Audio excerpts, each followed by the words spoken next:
POCSO అంటే మనకి protection of children from sexual offences. Okay. అయితే లైంగిక వేధింపుల నుండి పిల్లలకి రక్షణ సంబంధించి చిన్న పిల్లలకి ఓకే. రక్షణకు సంబంధించి ఈ చట్టం తీసుకురావడం జరిగింది.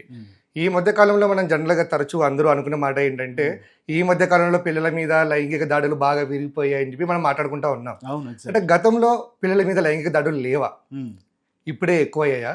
ఎందుకు అంటే నిజానికి కాదు. గతంలో కూడా చాలా లైంగిక దాడులు పిల్లల మీద జరుగుతూ ఉండేవి. బట్ ఏంటంటే అవి రిపోర్ట్ కాకపోయేది. అంటే ఎవరు ముందుకు వచ్చి కంప్లైంట్ చేసే పరిస్థితి ఉండకపోయేది. అంత ఇప్పుడు చేస్తున్నారు.